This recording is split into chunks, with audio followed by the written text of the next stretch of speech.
Last time on XCOM 2 War of the Chosen, we attacked a mysterious alien teleportation gate that we found out in the wilderness.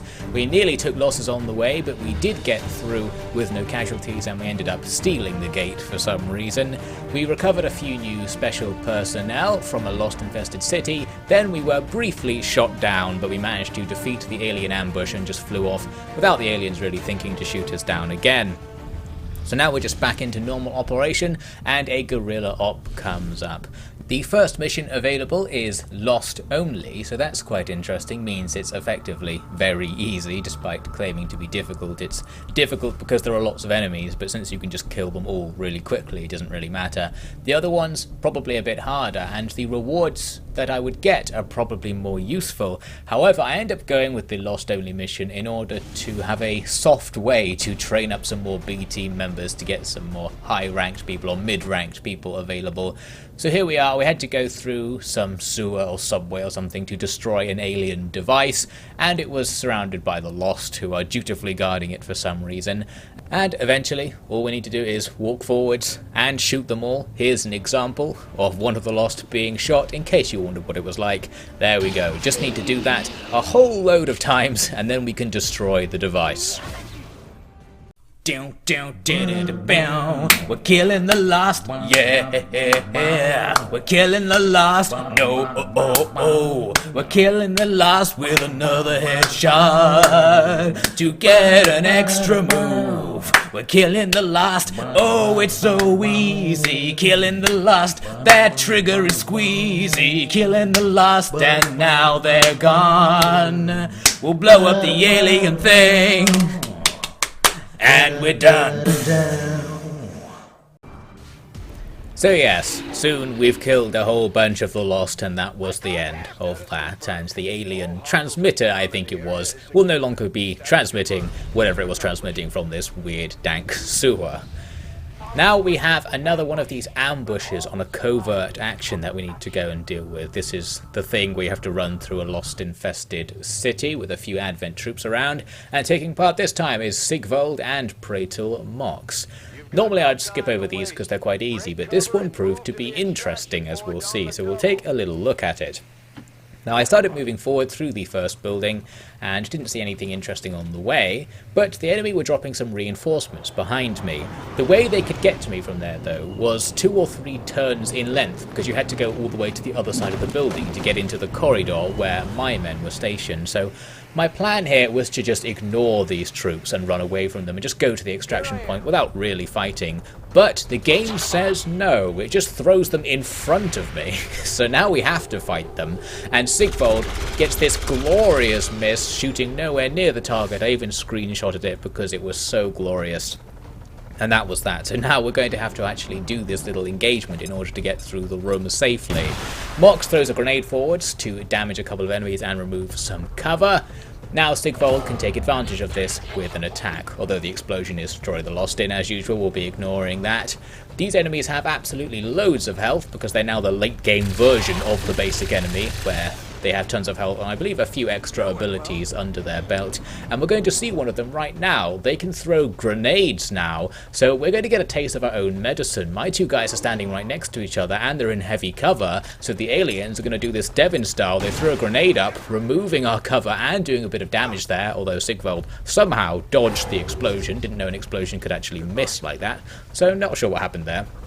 Anyway, the other soldier shoots Sigvold now that he's out of cover and he loses loads of health. Not very nice. The Lost bust in behind the enemy, attracted to the sound of all this, but we're going to not focus on them because we need to kill these soldiers first. Sigvold moves up a bit and shoots one since we could get an outflanking shot. That was all easy enough. Now with Mox, I couldn't really outflank the other trooper, so I decided to try killing some of the Lost to get us started. I killed one, but then when I fired at the other one, it wasn't actually enough to kill it, and I wasn't paying attention, so that means I didn't get an extra shot, and I've ended up in an exposed position, because now this Advent trooper's going to repeat the earlier success by throwing a grenade at both of us. That's going to destroy more cover and do more damage. Not nice at all. Mox is on the verge of death now. The Lost charge in, but they don't have enough action points, it seems, to attack us, so Mox gets away with it there. Now what I wanted to do was take a step back so that I'd be outflanking that trooper, then I'd kill him. I didn't think this through though, by the way. There was a much better way of doing this. I should have killed everything with a grenade. So now Mox has effectively wasted his turn. It's going to be down to Sigvold to shoot all the Lost. The problem is he only has 3 shots, and he was out of ammo at the start of the turn, so we can't reload mid-turn. That means we can only kill 3 of the 4 Lost in the room, so eventually that final Lost will get to take a turn, and indeed it walks right up to Mox, slaps him around the face, and he dies. I think that was probably avoidable. I did mess that up, but then again, it is Mox, and for some reason I hate him, so maybe I let him die subconsciously. Anyway, I ran out of the room and unfortunately aggroed in a couple more enemies. It's a shield bearer and a purifier. I just ignored them and kept running. My plan was to just leave without really fighting at this point, but then I aggroed more enemies in front of me. This was unexpected. A mech and a purifier. Normally on these extraction maps, the enemy are very sparse. There's only 3 or 4 of them across the entire map, so fighting 7 enemies so far was not what I wanted to see. I thought I could just run for it. I decided to shoot at this mech just to avoid some guaranteed damage that it might put on us, since we had the 100% chance to hit and could do enough damage to kill it there. So that was that, but I am still outflanked where I'm standing, and the shield bearer shoots Sigvold in the back and he dies. So that absolutely sucked. We got annihilated in this covert extraction mission, which I didn't expect. I came in here expecting it to be another easy escape, but things have gone terribly wrong and 2 operatives are now lost. Although it does actually count as completing the covert action, so we still get an extra resistance contact there for their loss. Our next mission is for the Resistance Council, and they want us to go and capture or kill another one of these Advent VIPs from their administration. So we'll head off and do that, going to send an advanced team for this one with all of our A-team members, since they're now all rested and ready for a fight. We started off on this building, and the target was actually just next to the building, so we're very close to where we need to get to when things begin. Although there is also an alien pod on this building with us, and we're going to attack it to start things off, and of course, we're using a grenade. Now the added bonus to using a grenade while we're up on this roof is that it destroys the floor, so this will do more damage than usual. The enemies fall down, and we end up with 2 kills right off the bat, and another enemy taken down to 1 health. There's another enemy there that we can't really see, who's having a cartoon moment where it couldn't decide whether to fall, and eventually did. This is an Andromedon, a new enemy for our campaign. They're a little bit like the mech troops or the mutons, they're kind of a cross between them. They have some guaranteed damage attacks and they're pretty strong. They're generally a late game enemy, just not the most powerful of them. It moved into cover. I used a grenade from Napoleon to remove that cover, but that grenade also made some Lost spawn, annoyingly, right in that room. So I then shot a few of those Lost, and then finally, with Crotch, took a shot at the Andromedon, got a critical, and killed it. But one of the special features of these enemies is that they don't die, because their robot exoskeleton thing counts as another enemy after you've killed the real alien inside, I suppose, and now we have to fight that. It's not as strong in this form, though. Harakamani deals with a few Lost up on the roof, then takes a more important shot at an actual enemy guarding the car with the VIP. You can see there's a few more enemies around it, a priest, a purifier, I think a troop and a stun lancer as well. Next up I got Pro Hunter to fire at the Purifier since he had an outflanking shot. The Purifier explodes, and that's actually going to be a bit annoying because that explosion sets the car that the VIP is standing next to on fire, and cars that are on fire can explode and do a load of damage around them. And also then the Chosen Hunter appears, so he'll now be dancing around at the back of the map and we'll have to just deal with that. Time for the Advent forces to make their first attacks against us. Their priest down in the street uses stasis on Yoshiaki, so he'll miss a turn unless we can kill the priest immediately, but it doesn't really look like we can. Nearby, his friends are going after the Lost, so that's very useful, drawing the pressure away from us and killing the Lost for us, so we don't have to bother clicking on the relevant buttons. That might save some time. This Stun Lancer grazes an Overwatch there, and then mistake number 2 gives us a miss. This is a new squad member, a sniper, 4 is up there, and there we go, another lost down. Good work from that enemy Lancer. The Andromedon shell thing climbs up King Kong style to join us on the roof, and he's spewing acid all over the place. You take damage if you walk on the ground that's covered in acid, so that's very annoying for us. Then, as I hinted, the car explodes and kills the VIP, so we've now completed the mission, and we won't have the chance to abduct her to get more intel. So all we need to do is go over to the extraction point, which is down in the street as well, but might as well kill the enemies around us first. Nice kill there for mistake number 2, taking down a troop. Then everyone else can just shoot at the Andromedon since it's next to us, and Napoleon is the one who gets the final kill. Pro Hunter gets a critical hit on the priest down there, but that wasn't enough to kill it, so it was up to OfficiallyDevin. WotC, as I forget to call him all the time, gets another critical. That, for some reason, didn't kill him. I thought if he got a critical he couldn't go into stasis, but he does anyway, so he will be back. But then, once he comes back, Arakamani gets one of these classic misses that does damage, and that was enough to kill him, because he only had 1 health. So there we go, that's those enemies sorted out, just the Stun Lancer left. He's going to come up as well, getting burned by the acid, so now he'll have health declining every turn. He gets a critical hit though on mistake number 2, who loses most of his health, pretty nasty.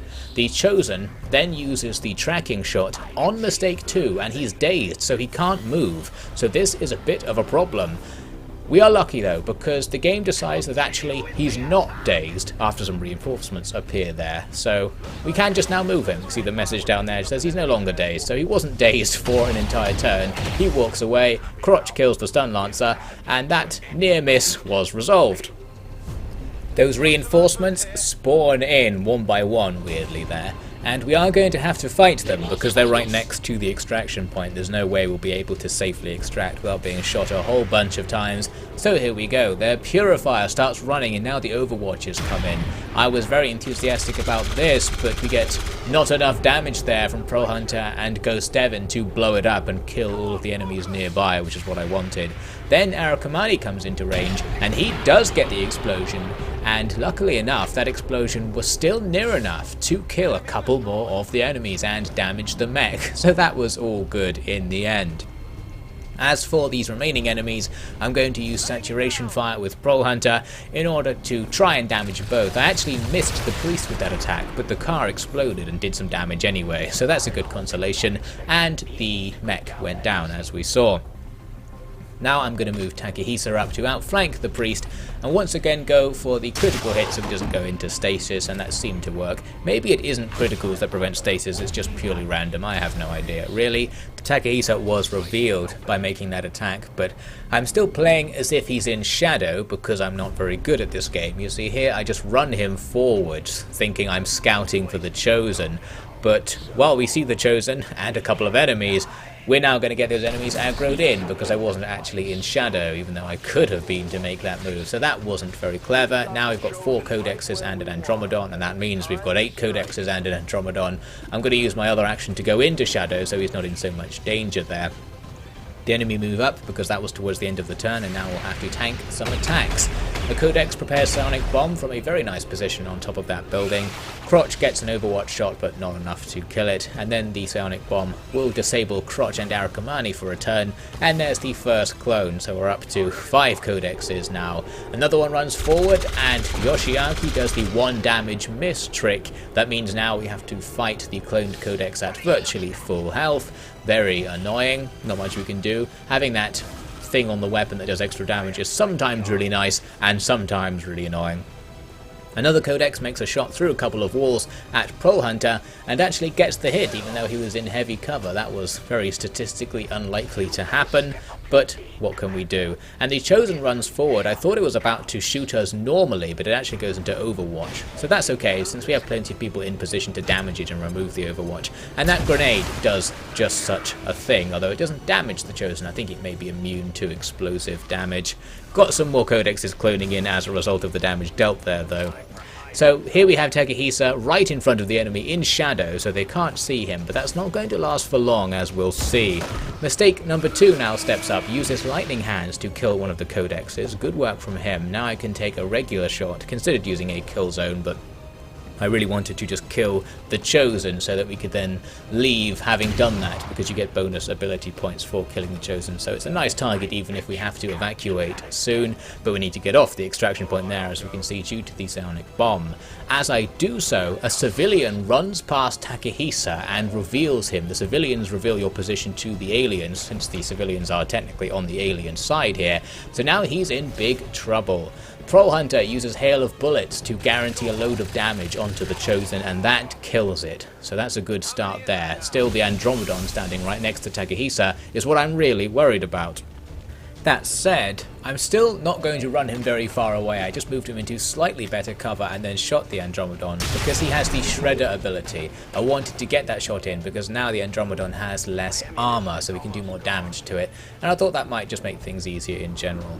OffiD has a 100% chance to hit the Andromedon, so I'm going to use Serial so that we get this action back after using it, since if it gets a kill, that doesn't count. We do get the kill with a critical, so now he can fire again, and the Andromedon goes into phase 2. The other shots I had available here weren't especially good. I could potentially have killed one of the codexes, but I decided instead to just shoot at the Andromedon. If I had killed the codex, I would have got yet another go, but I'm not going to risk it here. I'm going to play it safe and just start killing the Andromedon shell. That was the end of my turn, so time to see what the aliens have in store. The psionic bomb goes off harmlessly since we avoided it, and now the extraction point can be moved on to again. This codex teleports into an extreme outflanking position, pretty nice, and it fires at Troll Hunter, but his untouchable perk means he doesn't take damage there, so that was pretty nice. Next, another codex comes down, and it can also outflank us here, this time using more traditional movement means. It's got a nice shot on Takehisa, it takes it, and it critical, so he loses most of his health there. Another codex comes over and smashes through the window. It also has that same shot and decides to go for it. Not looking good. Takehisa gets hit and dies. That really sucks, losing another Reaper. Now, mistake number 2 was apparently bonded to Takehisa, didn't even realise that, and he goes into berserk mode. He's going to try and shoot all the enemies he can see, I think, a bit like the face-off ability. And he's giving it a go, but so far, no results. He ends up taking 3 shots and gets 3 misses, and he's also going to miss a turn because he's in berserk mode, so that's not very good overall. The remaining 2 codexes just go into Overwatch. I believe the AI is scripted to become much less aggressive after it's killed one of your party members in order to be nice to the player, effectively. The Andromedon shell runs forward. Napoleon has an Overwatch shot. He gets a 3 damage miss, destroying some of Crotch's cover there, but he's still okay, really. It then moves forward even more, and it's standing there with no health, so obviously we're going to be able to bring it down. There's mistake number 2, missing his turn due to being berserk. Crotch sneaks around the corner to shoot this barely visible codex at point blank range, getting the critical, and down it goes. Thank you very much. Now we needed to get rid of the Andromedon shell, and Napoleon will pick up his second Andromedon shell kill there of this battle. Now, bit safer to move towards the extraction point, but I still wanted to just kill all the other codexes anyway, since we'd almost done it. Troll Hunter throws a grenade forwards, launches a grenade forwards I should say, and kills 2 of the codexes, and Yoshiaki is going to follow his lead with another grenade. Since these guys are all on low health, we can guarantee kills with grenades, so this is a nice way to sweep the enemy off the field. 1 was left, and Troll Hunter walked up to it and tried to kill it here, but only got a dodge. Didn't look like a dodge, but whatever. So now we're going to have another codex clone coming into play, so just 2 more to get rid of. This one was right behind us, but that's not actually much of a threat. Mistake number 2 comes back into the game and grenades the first one, getting rid of it, and Arakamani can just walk around the side of the other codex and shoot it. With that done, the battlefield is clear, and I have time to extract. I'm going to take with me the bodies, both of Takehisa and the VIP we killed, just because you have the opportunity to do so, and I wanted to see if this actually did anything. I don't believe that it does. And we even appear to drop Takehisa on the way up. He's still floating weirdly down there after we leave. Not quite sure what happened, but I guess we decided we didn't want his body after all. So there we go, the mission is completed, we got the Chosen, we got the VIP, but Takehisa got killed, and that is a shame. I probably will need another Reaper, but maybe I'll just go without one as a punishment for my own ballsy play with him that got him killed, effectively. Mistake number 2, gains a negative trait after that. He's now an obsessive reloader. Not sure what that means. Maybe he has to reload after every shot or something. You can use the infirmary here to actually remove traits, but I didn't have the option to do it on him. I think because he's wounded, he needs to be stitched back together first, and then we'll send him to the quack to get all of his mental issues worked out. Something like that. Anyway, most of our team is in good condition, so we'll have more quality operatives for missions coming very soon. We're also going to plug in the alien teleport gate and try to investigate what's on the other side a little bit, and just hope the aliens don't think to send things through into the Avenger. I don't think we've thought of that either, so hopefully they won't. We'll see next time